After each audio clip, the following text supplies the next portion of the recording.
Hello, everyone. My name is Ian McLaughlin, and I have a PhD in neuroscience. And today I want to talk about consciousness. I guess I'm sort of always technically talking about consciousness to a degree, but today we're focusing on a certain aspect of consciousness, or maybe, more specifically, a certain experience that we can have, and maybe more accurately, a certain phenomenon of consciousness. More on that later. So we're going to talk about a study that explores the concept of pure awareness. So here we go. Okay, and so this is, what's up? Oh, here, okay. All right, so that's the paper. This is a paper out of institutions in Switzerland and in Germany, the University Hospital of Psychiatry in Zurich and the Johannes Gutenberg University in Germany. And one of the authors is one of the most prominent neurophilosophers alive today. And here's a picture of what I think is a characteristically stern picture of him. So this is Thomas Metzinger. And he's a very prominent neurophilosopher. And he's written a bunch of books, maybe most notoriously on the topic of self, where he argues that there really is no such thing as the self. Hey, Hannah, thanks for jumping in. Hey, Scott, thanks. Good to see you here as well. And Christian Zasa, if anybody's unfamiliar, is also a scientist, and he has some of the most beautiful photography, astrophotography, and nature photography, and videos that you can see. So make sure you check out Christian Zasa. Hey, Lucia from Santo Domingo. Oh man, did Santo Domingo get hit by Ida? I hope you're okay. Looks like that storm is no joke, but hope all is well. Okay, so Thomas Metzinger is a very prominent neurophilosopher, and he definitely has some critics, mostly in neurophilosophy, as far as I can tell. But we'll leave those arguments about whether or not the self exists for another day, because like the best neurophilosophers in this study, at least from my perspective, and obviously I'm a little bit biased because I'm a scientist, he actually did some research. And it's definitely not the kind of research that I typically discuss, and very different relative to the kinds of experiments that I conducted. Basically, this is a survey, okay? An online survey presented in 5 languages: German, English, French, Spanish, and Italian, with 92 questions that people answered, right? And so what this survey focuses on is meditation, and specifically the experience of pure awareness, okay, that meditators can experience. So to begin, so let's get a sense of what they mean by pure awareness. So one of the frustrating things about reading the writing of many neurophilosophers is that it's almost written in its own language, right? Like, just take a look at the title of the paper, right? What on earth is phenomenological? Nobody uses that word outside of neurophilosophy. Don't worry, you don't really need to understand that. We will define it. You'll get it. It's not that complicated, but it can be a little bit frustrating. It's sort of like legalese, right? With its own sort of sentence structures and lexicon and stuff. But okay, so anyways, pure consciousness or pure awareness is basically referring to a state of mind where a person is aware of being aware, where people sort of step back from the kind of base level of consciousness, right, of engaging in consciousness, and become aware of their consciousness. And so there is a whole history to this kind of thing, and there are different ways to have this experience, maybe most commonly, or at least soberly, through meditation. But due to this long history, there's quite a bit of sort of like cultural baggage to the concept. And so, there's a fair bit of pseudoscience that surrounds the concept, and actually not a ton of like hardcore science to characterize it and understand it. But, nonetheless, it does appear to be a legitimate and genuine experience that we're capable of having. Soberly, I'm out. Hey, Helen. Hey, hello from Edinburgh. I was listening to some of the MPs from Scotland the other day in Parliament talking about the withdrawal from Afghanistan. And soberly, I'm out. Yeah, good to see you here, Bo. Buenos tardes. Buenos tardes. Or I guess not. Yeah, I guess so. Yeah, buenos tardes. Okay, so there's not a whole ton of like hardcore science to understand pure awareness, but the research that has been done, it largely describes what it's like to have the experience of pure consciousness, pure awareness, not necessarily like what it is. And so, for example, when people experience pure consciousness, there tends to be a loss of a sense of space and time, a loss of a sense of their body, or at least like a diminishing of our preoccupation with it, a sense of contentedness and peacefulness, generally like positive affective states, emotional states. but there really hasn't been a focus on what pure consciousness itself is like, which is where this study comes in. So their work is based on the Minimal Phenomenal Experience Project, okay, which is an effort that isn't strictly solely devoted to pure consciousness necessarily, but it's sort of rather focused on generating a kind of fundamental explanation of our conscious experience. So they are trying to figure out what the simplest form of conscious experience is, along with a minimal model explanation for conscious experience, okay? Which, at least in my mind, basically means that they want to arrive at what we call in science a parsimonious explanation. So basically an explanation for consciousness that doesn't make, very many assumptions, and really nails it, as an explanation. It's intelligible, it's coherent, it's understandable. And so, when people would, used to ask me to define consciousness, oftentimes it's like a troll, right? Because they knew it's kind of difficult to do that. Not always, but that was one of the topics that would get me to stutter a bit, not because I have no idea how to think about consciousness, right? I devoted over a decade to understanding at least one major part of it. It's just one of those concepts that, the more you scrutinize it, the more you turn over rocks, see what's underneath, the more you look around, the more complicated it gets, almost like a fractal, right? And, so I would typically respond with something that I suspect was sort of irritatingly broad, right? Consciousness is the awareness of one's own existence, both one's external reality and environment, as well as one's internal states, emotional states, hunger, pain, things like that. But I think we all know that, while that is technically correct, it's unsatisfying, right? It's sort of like defining love by saying it's when you care a lot about something. Like, that's true, of course, but it clearly doesn't really reflect all of the facets of such a complicated state of consciousness, right? Love is more complicated than that. And so, it's just not satisfying, not a satisfying explanation, both to neuroscientists and to people outside of the discipline. Thank you so much for the award, Craig. I really appreciate it. Some bizarre words indeed. Perhaps Willy Wonka was a neurophilosopher. He did seem sort of like kind of a philosopher type, maybe in another world where he didn't make delicious treats. But anyway, so yeah, so those explanations can be frustrating, right? And, so what they're trying to pursue with this project is an explanation of consciousness that is minimal, but also isn't like frustratingly brief and superficial, And so I have a link to their website if anybody's interested in checking it out. I'm happy to share, if in case you're like interested in sort of diving into all the stuff that they're trying to do. But so this publication strikes me as, sort of like the first baby steps that they're taking towards assembling that explanation. Okay, so what do they mean by phenomenology? Okay, so honestly, this is the kind of thing that sort of turned me off of neurophilosophy, or at least like one of the things that convinced me that focusing on neuroscience was the path for me. It's a big, complicated term, and it can sort of mean two different things. So it can refer to what's basically a discipline, like a subdiscipline within philosophy that started out around the turn of the 20th century, started by people like Husserl, his student, maybe more well-known, Heidegger, and people like Sartre, who, it sort of emerged in Germany. Or phenomenology can refer to the way it's being used in this paper, which is the effort to understand the structure of consciousness and experience. Everything from cognition and memory to creativity, imagination, emotion, and desires, all those things, right? It's focused on the nature of reality as we experience it through our senses. And it's sort of like a counter argument to the whole Cartesian approach to understanding consciousness, which makes very strict distinctions between the reality of the outside world and the reality as we experience it.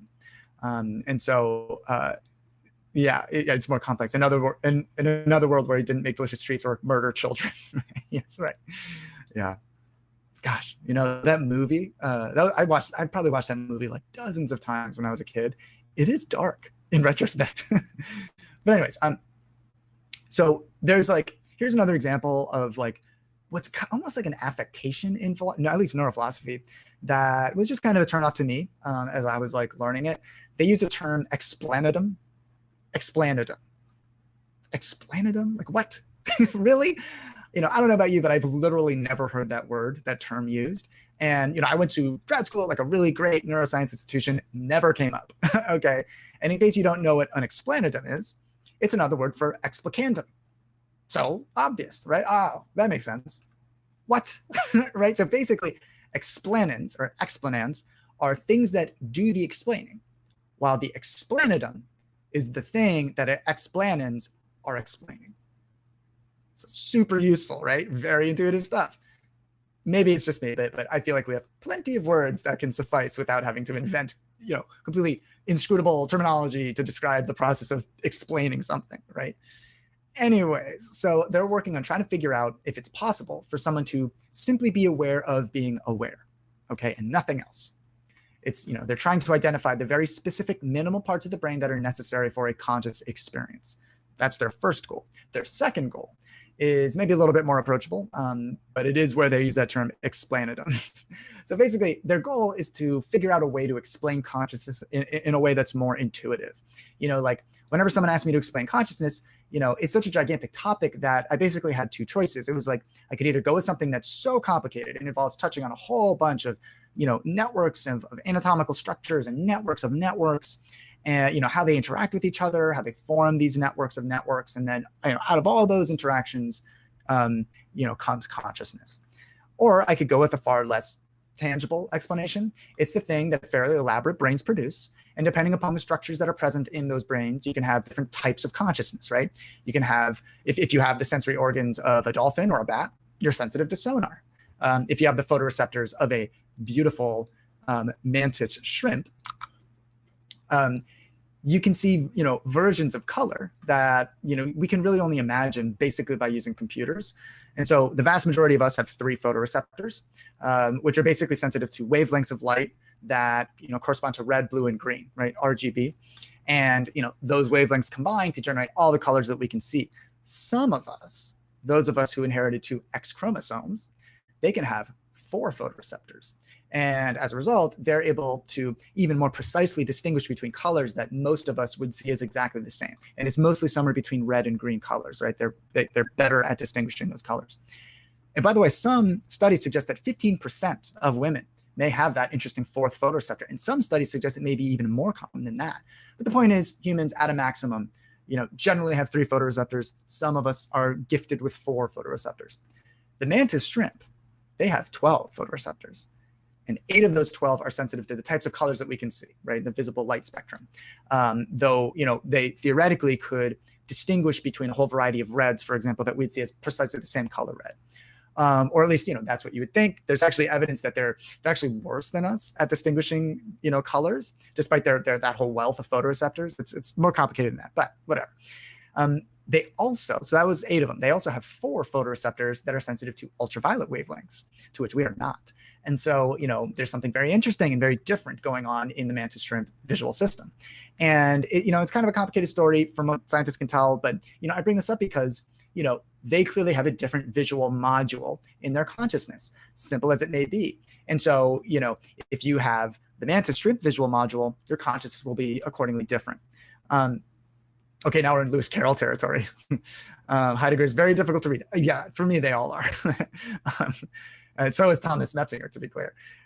But yeah, so I bring this up because it's a way to explain consciousness, right? If I'm trying to explain consciousness, not that I have the perfect explanation or anything like that, of course, but if I'm trying to explain it, it can be this long, laborious explanation that tries, that involves trying to explain a whole bunch of anatomy, how it functions relative to the neuroanatomies of other animals, brains, brain functions, and then try and hopefully arrive at something at least moderately gratifying and reasonably coherent. And so this group is aiming to generate an explanation that's far less convoluted than that, and that's far more concise, right? And so they're trying to generate an explanation of consciousness that doesn't, that is what we would call parsimonious, right? An explanation that doesn't involve anything beyond the specific neurophysiological factors that are involved, and only those neurophysiological factors, not a whole bunch of other stuff. And so, this is no small challenge. It's one of the biggest challenges in neuroscience, in science. And so, so here's what they had in mind when they set out on this effort, right? Maybe there's an explanation of your consciousness that doesn't involve things like your, the perception of the passage of time, or your perception of your body in space, or, your personal autobiographical memory, like who you are, not even your awareness that you have a unique identity. Right. And so not only that, but maybe there's an explanation of consciousness that doesn't even involve any sensory input, vision, hearing, touch, taste, these types of things, that doesn't involve, a concern for the movement of your body, that doesn't involve emotional experiences, and that doesn't even involve that sort of constant train of thoughts that just sort of bubble up and percolate into your conscious awareness, right, over which you have no control. Maybe there's an explanation of consciousness that doesn't involve any of that stuff. And so, a classic example of that, like constant train of thoughts, is if I ask you to not think about an elephant.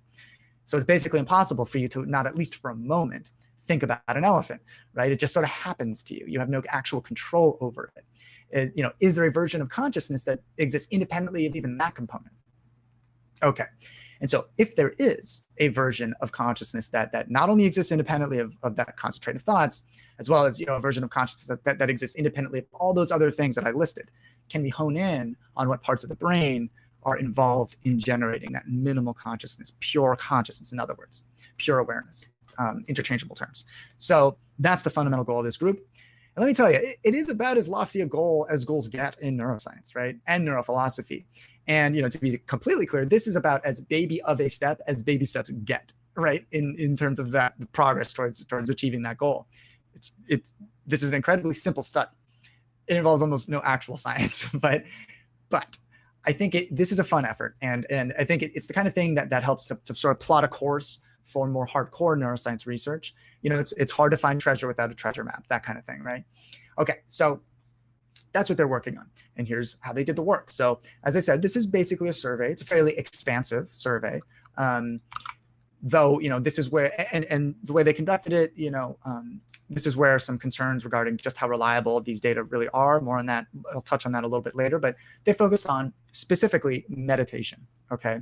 And, and by the way, it's clear that this is the kind of work that became particularly appealing over the past year and a half or so, right? They collected these data between January and April of 2020. So survey-based research was much more easy to conduct than, much easier than basically any other type of research, much easier, right? That normally would have been done in other eras, right? Before the most recent era. So they had 3,627 responses to their survey. And again, they asked, the survey had 92 questionnaire items, okay? And they initially asked people if they'd ever experienced pure awareness, which I have to acknowledge seems like a bit of a hurdle. Like, even as someone who spent the majority of a decade, studying the brain, and at least in my humble opinion, studying a particularly important part of consciousness, negative emotional states, affective states, I haven't ever even encountered the notion of pure awareness as like a formal phrase or a category, right? But then again, they're not necessarily trying to get a sense of pure awareness in the general population. What they're trying to do is seek out people who might have actually experienced this hypothetical state, and then get a sense of what it is that composes that state, right? So they're focusing on the state, not as it exists in the general population. And so, while my experimental design instinct reflexes sort of instantly reacted there, I don't actually think this is a problem for this narrowly designed study.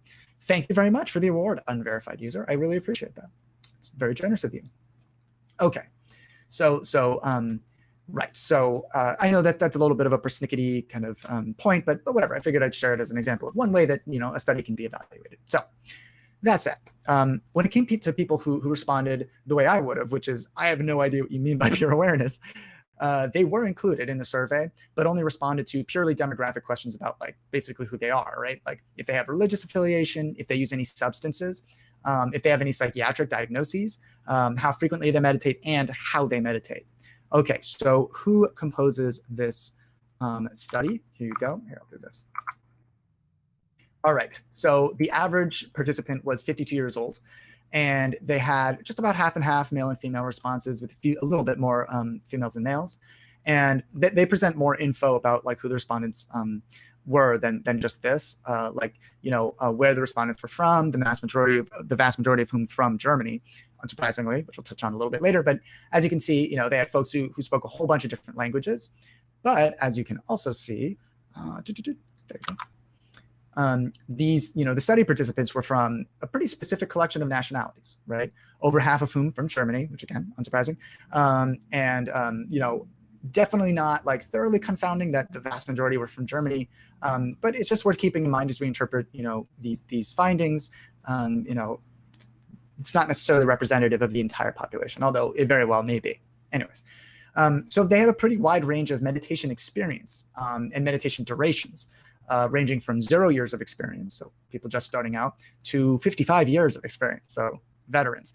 And some of the participants would meditate for just 1 minute a day, while others would do so for 240 minutes, 4 hours, which as someone who does periodically meditate 4 hours, and they're doing that per session, right? So 4 hours of meditation per session, that's just bananas, right? And so anyways, they also collected information on on the types of meditations or meditation practices that the participants practiced, right? And so as a sort of, yeah, that's called sleeping. Yeah, I know. Well, and it takes some serious skill to like do that for 4 hours and not fall asleep, right? Like seriously, that is like a non-trivial thing, skill. Who can find the time for that? Exactly. Yeah. Well, I imagine some of the folks, maybe we're retired and just have a lot more time to do beautiful things like meditate. And so, okay, so these are, right, so these are the meditation techniques that compose the study. And so I'm a sort of dilettante of meditation, I'm not surprised that Vipassana might be towards the most common. It's sort of like the super old school version of this whole category of meditation. Again, I'm no expert in this, but I know that the specific kind of meditation that I took classes in derived quite a bit from that early tradition of Vipassana.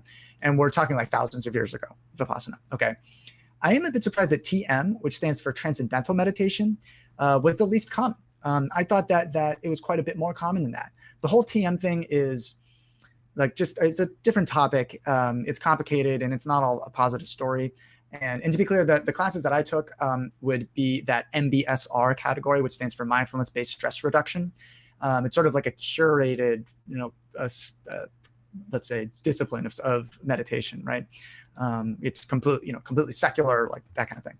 And so, anyways, as you can see, right, there's a whole variety of techniques represented, which is pretty cool.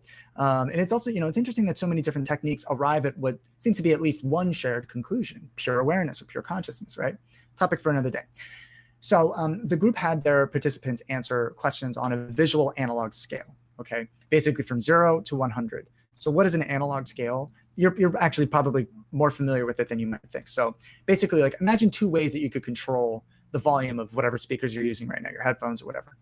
Most of us are, if you're using a smartphone or something, you're used to using two buttons that basically move a little digital representation of, a slider moving like incrementally between 0 and 100, right? That's an analog scale, or like you're turning a volume knob or something like that.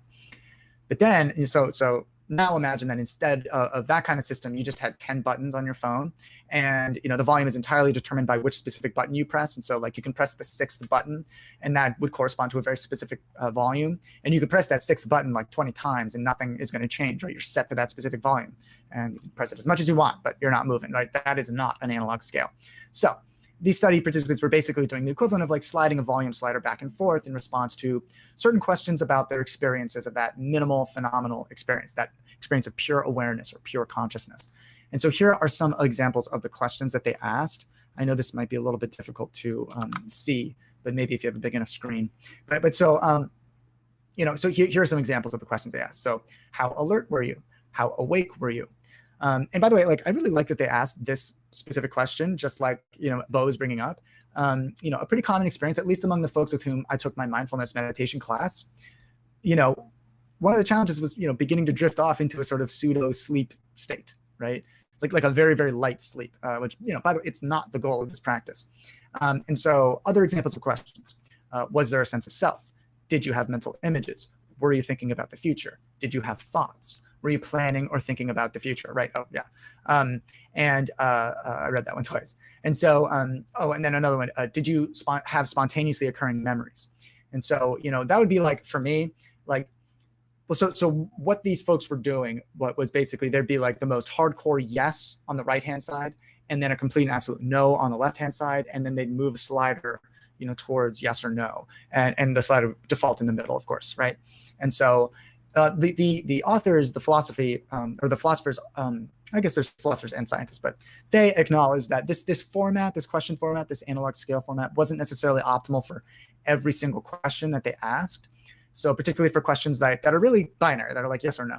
They had questions that are like, did you know that you would be able to deliberately think thoughts if you wanted to? Ideally, you get a yes or no to that question. And then, another example of like a kind of a binary question was, would it be a good description to say that your experience of pure awareness upon self-recognizing also recognize itself as that awareness which had always been present in all experiences in the past? Okay. I think it's fair to acknowledge that, at least for me, that last question is a bit convoluted. But the answer to that question would ideally be either yes or no, right? Okay, so but the nice thing about using analog scale is that it doesn't force people into picking a 7 when they'd actually want to pick something just a bit over 6.5, right? That would be more accurate. And so that is the nice thing. So let's get into what they found. So first of all, the vast majority of the people who participated in their survey reported at least one bout, as reported having at least one bout of pure awareness. And generally speaking, people who spoke either German or Spanish, as well as each 10 additional years of practicing meditation, increased the likelihood that someone would respond by saying that they'd experienced pure awareness by between 2 and 5%, right? So if you spoke German, if you spoke Spanish, and if you've been practicing for each 10 years, you are more and more likely to have experienced pure awareness or pure consciousness. Hey, Asha, good to see you. And so Scott says, do you think I should try meditation again? Would it help me hate life less? Yeah, I think so. I mean, I don't think there's ever a bad time to do it. Yeah. Okay. So one of the findings that sort of make you go, huh, is that only 3.2% of their respondents or their participants reported having no familiarity with the concept of pure awareness. And so, we'll get into one possible explanation of that, of like why that might be towards the end. But when we get into some of the flaws with this study, but once again, as someone who's taken meditation classes, nothing beyond MBSR to be clear, but as well as someone who's like not only a card-carrying brain nerd, but like also has been like legitimately interested in questions like these for quite a long time, I had no idea what the formal definition of pure awareness was. I could obviously speculate, of course, just pure awareness. I can sort of figure out what they mean, but I sort of would have expected that this number would be much higher than just 3.2%. Okay, so, and it turned out that speaking German and practicing Mahamudra, Dzogchen forms of meditation, those are like types of meditation, it turned out that those things were the best predictors of like already understanding what pure awareness meant, right? It wasn't a massive effect, but like those were like the most closely associated. And so, again, I'm like by no means am I an expert in these various meditation practices, but my understanding is that, having read about the distinctions when I was like trying to figure out, what did I want to try and learn, is that there are some meaningful distinctions between them, like specifically the ways that you're instructed. Like one of the classic early tools, when you're learning mindfulness meditation is to focus entirely on your breath, as well as like the sensation of breathing. And so card carrying brain nerd. Yeah, that's a good idea. I should put that on my Twitter. Put that on my business card. Brain nerd, right? Now I'm like literally a card carrying brain nerd. All right. So breathing is one of those interesting things, right, that we do that can fall under the purview of both conscious and unconscious, unconsciousness, right? It could be completely automatic, right? It's just running in the background without you ever thinking about it. But then the moment I call attention to like how you're breathing, like for example, how long are you breathing in? How many seconds, right? Or how long are you breathing out, right? The moment I call your attention to your breath, all of a sudden you're like consciously thinking about breathing, which you don't normally do. And so you're consciously controlling your breath. And like, it's kind of weird when you think about it, right? Like very few aspects of our biology, particularly like absolutely fundamentally critical aspects of our biology work that way, right? It's not like if I were to ask you how many, times your heart will beat in the next 15 seconds, you're like all of a sudden able to intentionally determine when and how much your heart beats, right? You can't do that. And the same goes for how much testosterone or estrogen you're secreting, right? Or your appetite or how sweaty your sweat glands are getting, right? Those things just happen to you. You have no control over them, but breath is different. And so as a result, some mindfulness meditation instructors, maybe the vast majority, will start by directing your attention to your breath, as well as like what it feels like as like air molecules move across the skin of your nose while you breathe in, right? That feeling into your nasal cavity, filling your nasal cavity, and then down into your lungs, and then what it feels like when your chest expands, and then they'll direct your attention to what it feels like as you breathe out, right? And so it's kind of a lot to think about, right? It sort of really focuses the mind in a sort of all-encompassing way, right? And it's particularly, a lot to think about for someone who's like taken anatomy classes, and you can actually like think about what all of this, all of this anatomy looks like, how it's changing as you breathe. But anyway, so that's just one example of one of the ways that mindfulness meditation instructors can begin to sort of help you restrain and harness your cognition rather than just let it, continue to just run totally wild, unbridled, And then my understanding of Dzogchen, which again was like the most associated with pure awareness, my understanding is that they don't really use those kinds of training devices and, the focus on the breath type of thing. And it's maybe a little bit more difficult to learn, like maybe, particularly from scratch. Again, I'm not an expert in these things by any means, but at least for me, That's a pretty foundational difference between these practices. And it's interesting that it was the practice that was most regularly associated with at least familiarity and experience with pure awareness. Okay, so let's get to the like real crux of nerds are in. Print the t-shirts. Okay, here's like the actual findings, which I know is probably way too small, but now why it is that they decided to label these various factors the way that they did is completely beyond me. Why on earth did they think it's useful for us to see MPE70 underscore at underscore ease rather than something like at ease question 70, right? Like, why didn't they just do that? And I'd be willing to bet that it's because whomever like did their data analysis is a bit of a code nerd, maybe a data scientist, and sort of wants us all to know that, right? Anyways, despite the intentionally convoluted y-axis titles, we can sort of like get a sense of what's going on, right, with pure awareness. If you look towards the top of the graph, you're seeing the features of the experience of pure awareness that were super clearly associated, right, with pure awareness. Being at ease, being at peace, being present in the moment, feeling relaxed. Those things were the most associated with pure awareness. And then towards the bottom, we can see the experiences that were the least associated with pure awareness, things like being in a dream state, feeling pain, planning for the future, contemplating one's desires, and being aware of time, right? Those are the least associated. And so they interrogate their survey responses as they come, as they're like evaluating, what all these people experience. And what they do is they come to 12 specific features of pure consciousness. Yoga, meditation, yeah, for sure. Scott says, I was getting into meditation early in my martial arts career back when I was young and filled with hope. And then so Asha says, what are your thoughts on sixth sense, deja vu? Oh, Asha, I could go on and on about that. We have more than six senses, believe it or not. It's sort of like almost a cliche at this point that humans have five senses, but we have more than, that you have more than five senses, right? For example, you're sensitive to acceleration. You're sensitive to gravity, right? If you want to call that one or two more senses, they are kind of different, right? And there's even more. You're sensitive to acid, right? You have receptors in your body that are sensitive to acid, or let's just say acidity or alkalinity, pH in other words.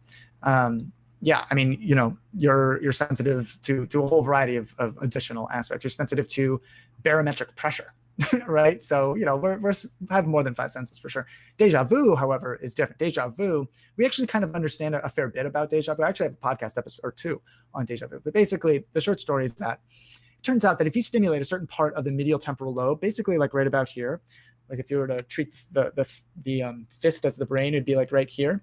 If you stimulate that, you induce deja vu. People who have epilepsy, whose seizures emerge from that part of the brain, they experience powerful and inescapable experiences of deja vu. We also know that medications that influence serotonin signaling, certain ones, for example, certain antibiotics, believe it or not, influence serotonin signaling, can induce really, really intense deja vu. And in the podcast that I recorded, the podcast is called Wired to be Weird, in case you're interested. But there's a passage of a clinician who was being treated for some bacterial infection with this antibiotic that is known to influence serotonin signaling. And she was like getting hardcore deja vu. And the weird part is that she knew it, but she could not escape it. It is just like a unique state of consciousness. I mean, you can also think of deja vu as like, it is sort of like an example or a manifestation of the imperfections of the way our memory, familiarity, essentially the way our memory works, right? So it's not like deja vu technically is when you have the memory of something, but you shouldn't have any memory of it, or you're familiar with something, but you have no memory of it, right? So these two systems are actually distinct systems. Like, is something familiar, and then memory, they're distinct. And when one system is active and the other is not, then you can either remember something but find it completely alien and unfamiliar, pretty little bit less common, or you can find something familiar despite the fact that there's no memory. It's a cool topic. But anyway, so they come to these 12 factors, right, of pure consciousness. And so as Metzinger says, quote, this led us to identify 12 groups, which in turn allowed us to name 12 factors that characterize pure consciousness. According to the scheme, typical characteristics of pure consciousness seem to be, for example, the perception of silence, clarity, and an alert awareness without egoic self-consciousness. Time, effort, and desire, which can certainly transpire in parallel, are experienced somewhat less explicitly. And then Metzinger, who again is like the sort of senior author on this, he says, quote, based on these 12 factors, we can now develop a prototypical minimal model of human consciousness, end quote. So that's some pretty big claims there. He's basically saying that through this survey, they identified the sort of 12 central minimal features of human consciousness. That's not only like a big claim, that's like a huge claim. But before we really get in, we really interrogate those data and this claim, let's just get into the 12 factors. So to begin, factor 1, time, effort, and desire. So they describe this as being the experience of and awareness of having specific goals, as well as like what the body would need to do to achieve those goals. So in other words, having thoughts like, I want to be successful would fall under this category. But also, I suspect thoughts like, I want to be calm would fall under this category, right? Or even things as simple as like, I want to keep my back straight while I'm sitting down and meditating, right? That would fall under this category. And so that's factor 1. Okay. And it's important to keep in mind, all these factors aren't necessarily like the things that are needed for pure consciousness. They're just important. Either they are needed or they operate in opposition to pure consciousness or prevent you from experiencing pure consciousness. Okay. And so here's a quote for how they describe factor 1. Typically, there will be an attentional lapse followed by the phenomenology of noticing, remembering the goal state and refocusing. So basically what they're saying is that like, the meditative state, irrespective of practice, can be broken by you all of a sudden thinking about something that, you have to do in 2 days, or like what you're going to say on a date that you have this weekend or something, right? It just sort of happens to your mind and you have no control over it. Factor 1. Factor 2, peace, bliss, and silence was negatively correlated with factor 1, right? So sort of makes sense. Time, effort, and desire. That's factor 1, if you remember. So, I feel like that's pretty intuitive. But then factor 8, emptiness and non-egoic self-awareness was also negatively correlated with factor 1. Not particularly shocking if you think about it, right? If you're not focused on your own ego and you're relaxed, you're probably not focusing on time or effort or desire or those things either. So I'm not going to like belabor each of their 12 factors. But before we get down to business, I definitely see a lot of terminology that, at least for me, is associated with a kind of like loose, maybe fluffy descriptions. And maybe that's just me. Maybe it's just purely an aesthetic predisposition that I have. But at least some of it is a bit beyond me and not super appealing. But and as we go through them, just keep in mind that these all aren't positively associated, right? So some of the factors are what people experience when they're not experiencing pure awareness, according to, what this group collected, and some are what they're experiencing. Okay, so once again, factor 1, time, effort, and desire. I think that one's pretty intuitive. This is a sort of natural state, right? Our natural state of affairs when we're like not meditating, right? We're focused on, what time of day it is, how much more work we have to do when we get off of work, what we have to get done before we can relax. Things like that, right? Factor 2, peace, bliss, and silence. This one I think is pretty intuitive. Effectively, meditating feels good. It's difficult to successfully meditate when we're feeling a whole bunch of rage, right? I do think it is worth acknowledging that they are exclusively positive emotional experiences, right? That are associated with pure awareness. It's not completely neutral. And so, it's not free from emotional, valence whatsoever. So then factor 3, self-knowledge, autonomous cognizance, and insight. And so I'll be honest, I don't really know what this group is describing here. They have some other descriptions, and maybe the phrase means more to you than it does to me, but this one is a little bit over my head. I'm guessing that, they're basically referring to your sense of self, your sense of identity, right? That is an important factor that will determine whether or not one is capable of experiencing pure awareness, and therefore what pure awareness is. Okay, factor 4. Wakeful presence. This one's a little bit contradictory in the context of some of the following factors that they describe, but I think fundamentally what this is saying is like just being awake, right? Not just drifting off to sleep, which is kind of sort of easy to do when you're meditating. Okay, factor 5, pure awareness in dream and sleep. So this is one of the parts of the publication where I'm not sure I'm on the same page, or if I'm just like projecting my own experiences on their description. But so they say lucid, dreamless sleep. So, I've absolutely drifted in stages of sleep where I'm definitely not asleep, but I also couldn't like operate heavy machinery, like drive a car or anything, right? I can consciously make the decision to get out of bed, but I'm also in a sort of like drifting, less than aware state, right? And usually, to be honest, it's kind of frustrating because it's something sort of like diet sleep, or it's like sleep deprived of all of its nutrition. But I'm in bed, I'm motionless, my thoughts are drifting, randomly, but I'm most definitely not asleep. But I can imagine that if I were actually meditating, this would actually probably be a gratifying and wonderful state of consciousness, right? I've never gotten there while meditating, clearly, but I think many of us might have experienced it in one way or another, right? While we're not exactly asleep, but we're also not super restless, right? Okay, that's factor 5. Factor 6. Hey, Heavenly Dew, hello from Dallas. Where can one listen to the broadcast? So it's just audio podcast. Wired to be Weird. That's a podcast name, and you can go to my website anthropoid.science, or just search on essentially any podcast platform, Wired to be Weird, and then it's in the title, like what is deja vu. Okay, factor 6, luminosity. Okay, so this refers to the experience of brightness, radiance, and vibrancy, as well as having closed eye visual experiences of brightness. So just like brightness in general, right, rather than darkness. And so it's a little bit, I don't know, maybe abstract, but hey, they all agree on it. Factor 7, thoughts and feelings. So this is basically describing, at least in my mind, is the most common intrusion when I was trying to figure out mindfulness meditation. And so as they describe it, it's sort of like, it's sort of like the collection of the random things that pop into your mind that don't really involve any deep thought, right? Like random things, right? That pop into your mind when you're taking a shower or taking out the trash or doing the dishes, or things like that. So at least for me, this was the sort of primary obstacle when I was trying to at least come close to mindfulness. Factor 8, emptiness and non-egoic self-awareness. So as we touched on earlier, this is kind of difficult for me to articulate. And at least by my reading, it's kind of difficult for the authors of this study to articulate as well. But I suspect that at least part of what the participants are experiencing is just a complete absence of any concern or even awareness of their own personal priorities, their hopes, their desires, or concerns, or even existence. Right. So there's this, their existence of their self, right, their sense of self. And so there's this whole concept of ego death that is sort of like a topic that's discussed in some circles of neuropharmacology. So certain substances can induce that. I suspect that's sort of what they're describing, but topic for another day.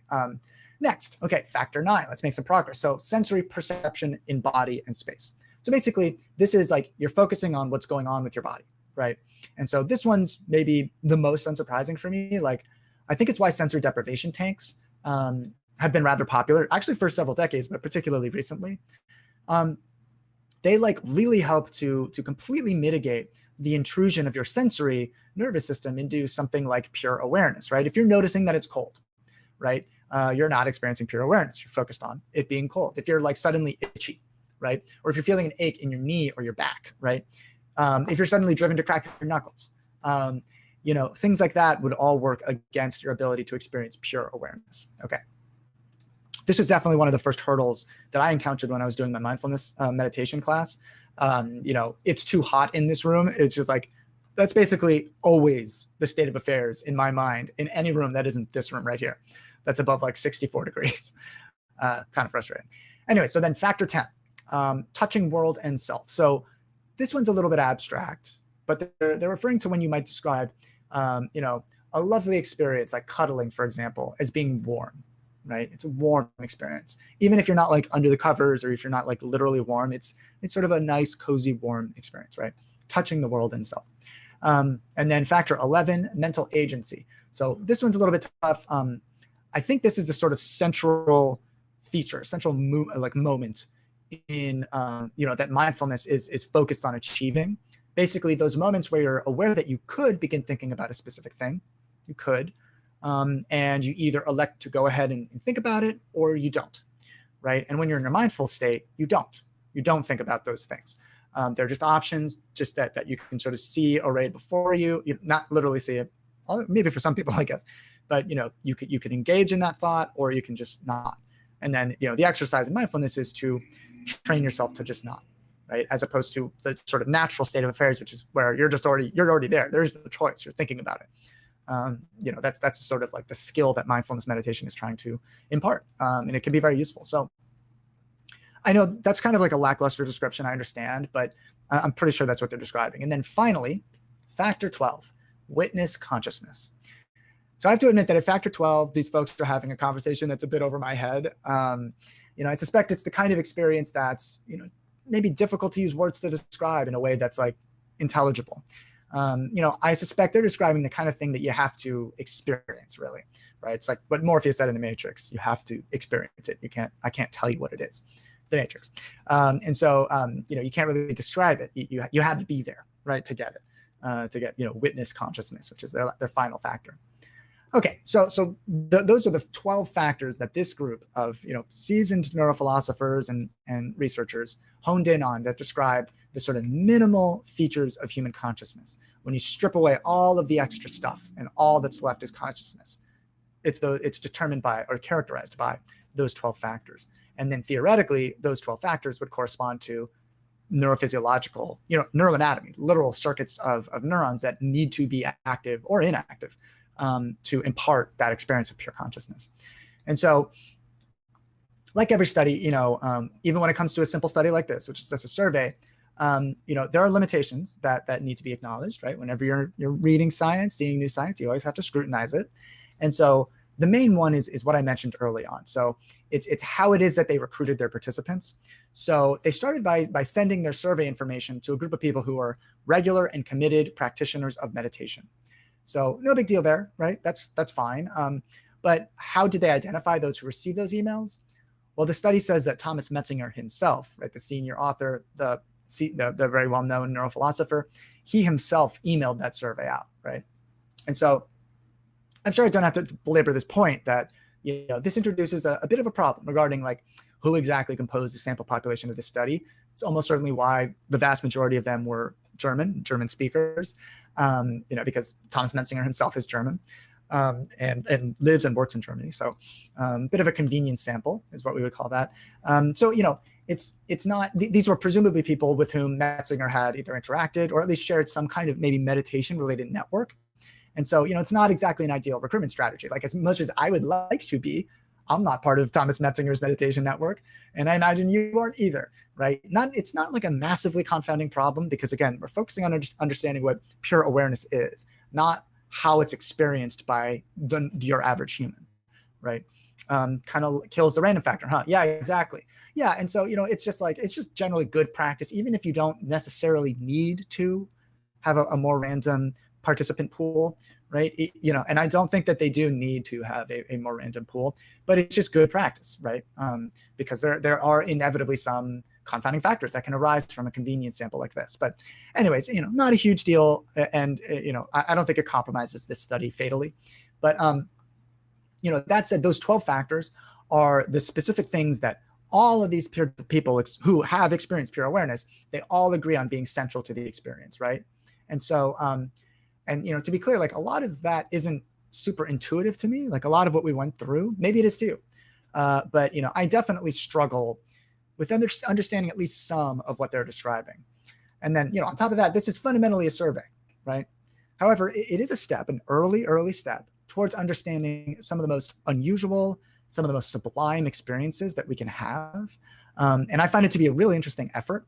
And I'm looking forward to when, they're able to integrate a bit more neuroscience, hardcore science, to get a sense of what's actually going on in the brain during periods of pure awareness. And there's many ways that you could do that, right? You don't necessarily have to have somebody in a brain scanner experiencing pure awareness. That would be great. You don't have to do that, right? Right now, what they have, they've sort of plotted out a course, right? Like a map of, where, and X marks the spot. The treasure is understanding what the minimal conscious experience is, how the brain encodes it. And so they have these 12 factors. They can just study those 12 factors independently and then understand, okay, these are probably the networks of neurons that are, minimally necessary. If you just take off all of the extra stuff that you don't need, right? And the brain still functions. They have this map now to understand what that is. And it would theoretically help at least to answer one of the hardest questions in science today. And so, so I'm looking forward to when they integrate a bit more neuroscience. And it's very likely that they will at some point because there's some great neuroscience research institutions in Germany. Thomas Metzinger is a really well-known guy, at least in neurophilosophy circles. So he can almost certainly collaborate with some heavy hitters who know what they're doing. And so I'm excited. Like, it's really cool. It's a simple study, but I'm sort of, I'm pretty stoked that they did it. And I think it's pretty interesting. And so Scott says, kind of like how the Jeopardy producer picked himself as Alex Trebek's replacement. Yeah, a little bit. Scott, I almost, instead of talking about this today, I almost wanted to just do a whole thing on why Mayim Bialik, who is like the other host, I guess, is a bad choice. And she's not a good representation of the discipline, just by some of the comments that she's made in the past that, you know, are just irresponsible from, you know, a rigorous scientific perspective. And, you know, she has a very, very big platform as having been on that show, well, multiple TV shows, but particularly that Big Bang Theory show, which was extremely, like, sort of bafflingly popular. And so, yeah, I think it's just kind of it's unfortunate. It's the meritocracy at work, right? Blossom, yeah, but then she was also on Big Bang Theory. She played a neuroscientist. She has a PhD in neuroscience, cognitive neuroscience. So there's a bit of a sort of pseudo sarcastic rivalry between cognitive neuroscientists and like the actual neuroscientists, which I would consider myself as one. Now, I mean, I'm kidding. There's some really, really stellar cognitive neuroscience, and it tends to be much more interesting to more people just because it usually involves actual humans. But it's also, you know, there's some really problematic, there's some issues with the way that it's oftentimes interpreted, both by the scientists who conduct those experiments, those cognitive neuroscience experiments, but also how it's internalized or ingested by the public through science journalism. And so, and I'm just going to say it's easier to do. It's just easier. And I'm not, this isn't true for all cognitive neuroscience, to be completely clear, like definitely not true. And some of the most brilliant scientists I've ever met are cognitive neuroscientists, to be completely clear. Generally speaking, they actually work with non-human primates, but topic for another day. Anyways, yeah, I was going to do that. And it's just disappointing. You know, they had like, you know, they could have picked a really interesting person to do that. But handbags at dawn. I wanted to ask, yeah, just because she's anti-vax and nurses her children until they're old enough to go to school. You know, okay, so yeah, like the whole breastfeeding thing, like that's super complicated, and there are definitely some benefits. Like I wouldn't criticize anybody for you know doing that. Like there are some benefits, and the reality is that most women just can't do that, right? It's not an option. You know, they have to work, and so you know that's I give that a pass, total pass. But yes, some of her other comments are just. And like I don't even remember all of them. Definitely the vaccine stuff was definitely up there, but I don't even remember all of them. You know, I just remember over the years being like, "Are you serious? Are you serious?" She went to UCLA. I think she got her PhD at UCLA, which is a great neuroscience institution. But it's frustrating. It's definitely frustrating. All right, everybody. Yeah. So if you dig this kind of conversation, not necessarily me throwing shade at Blossom, Mayim Bialik, although if you like that too. But if you dig talking about consciousness, talking about the brain, and you haven't subscribed wherever you're watching, maybe you'll consider doing that. Otherwise, and liking and doing all that kind of stuff. And thank you for all the awards. I really appreciate that. It's always very generous of you. Otherwise, I will see you next week. See you, everybody.